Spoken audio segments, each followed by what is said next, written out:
Karen screamed across the lake. "You can't fish here, this is HOA property." I was barely 20 feet from shore, rod in hand, minding my own business. Next thing I know, she's calling the cops, claiming I was trespassing on private water. The sheriff showed up, checked my fishing license, and apologized to me. Karen had no clue who I was, or what I was about to do, because 3 months later, not only was I fishing in peace, I owned the entire lake, her dock, and the land under her precious clubhouse, and when her HOA refused to play by the new rules, I had them evicted. It started like any perfect morning, in my quiet lakeside escaper rod in my hand, the sun rising slow and golden across the glassy water, birdsong in the air, and the gentle lapping of waves against the hull of my old aluminum fishing boat. I had been fishing Lake Rockwell since I was a teenager, even before the newer development, the Ridgewater community, was built on the North Shore. The lake had always been public water with various owners on its edge, and my family owned a strip of cabins on the southern shore that had been in our name for 3 generations. I knew every bend of the lake and every deep-water pocket where the largemouth bass hid like old friends. But on that particular Tuesday, I hooked into something entirely different, a Karen. I had just reeled in a 2-pounder near the cove, only a few feet from the Ridgewater HOA's lakeside clubhouse, a gaudy monstrosity with fake stone columns, a fire pit they never used, and a bunch of luxury chairs roped off like I needed a wristband to breathe near them. I didn't even step onto their dock or shoreline, just floated past within casting distance like I'd done 1,000 times before. That's when I heard the screech. You can't fish here. This is HOA water." A planned woman in a visor and a bright pink zip-up was sprinting down their path like she was about to chase me on foot across the water. I raised a brow, reeled in calmly, and waved. "This is a public lake, ma'am." "Not anymore," she barked. "We own the shoreline, and that means we control the water." "That's not how water law works," I said with a chuckle. Apparently laughing was the trigger. She whipped out her phone and started snapping photos like I was a fugitive. "You're harassing me, and I'm calling the police. This is Ridgewater private property."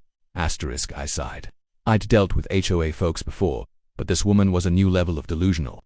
I started to paddle off, but within minutes I heard sirens. A sheriff's boat pulled alongside me, and the deputy looked about as thrilled as I was.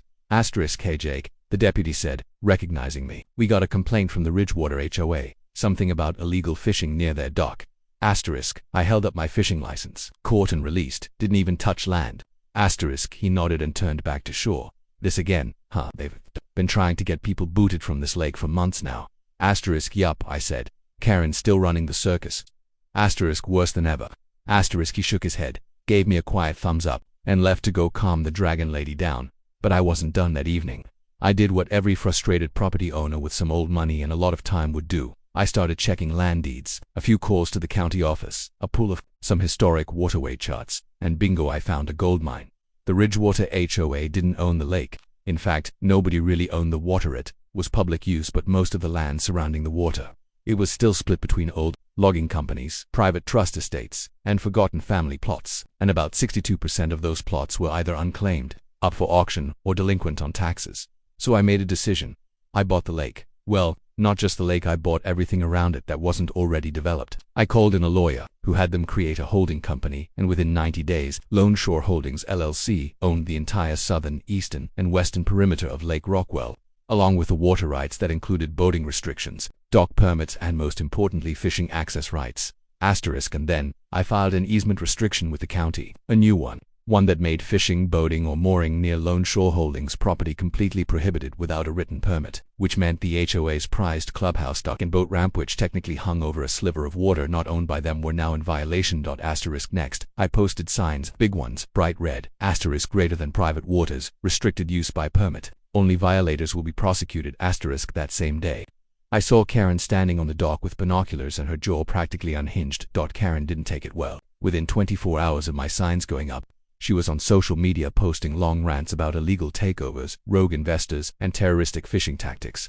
I kept quiet, let her scream into the void. Then came the letters HOA, attorney threads claiming they'd sue my LLC for encroachment, environmental sabotage, and public nuisance. My lawyer responded with a simple letter that included official lake surveys, ownership records, and a final reminder. HOA did not own the water, nor the air, nor the rights to tell me where I could or could not fish. But she didn't stop. One day I found a brand new floating buoy labeled HOA Zone No Trespassing anchored just outside their dock. So I called the county and requested a code enforcement visit. 3 days later, county officials came out and flagged the HOA's entire dock structure for removal. Turns out they had never filed the proper permits to extend it out past public use boundaries. Not only that, but the HOA's boathouse had been built 2 feet into a protected wildlife shoreline. They were hit with a $125,000 fine and given 30 days to remove the structure. But that wasn't all. Because I now controlled over 70% of the land and water access, I restricted fuel-powered boat access to permit-only status. This meant the HOA's fancy motorboats banned. Only canoes, rowboats, and kayaks were now permitted, and only from approved launches, which all happened to be located on my land. Karen completely melted down at the next HOA meeting. According to a friendly neighbor who recorded the thing, she threw her iced coffee at a board member, screamed something about shadow government tactics, and stormed out. But the final nail. That came 2 months later. I filed an official non-renewal notice for the HOA's leased land, which, unbeknownst to most residents, included their entire clubhouse lot. The original developer had only secured a 10-year lease from the original owners, one of the land trust groups I had since acquired. That lease was up, and I had no intention of renewing it. On the morning of the eviction, the sheriff and a moving crew arrived. Karen tried to block the doors, screaming, "You can't do this, we own this place." But she didn't. I did. By sunset, the clubhouse was boarded up, the dock dismantled, and HOA members were left with no lake access whatsoever. Now, the Ridgewater HOA is a fractured mess. Half the homeowners have filed to leave the association. Their home values dropped like a rock when buyers found out they had no legal access to the lake.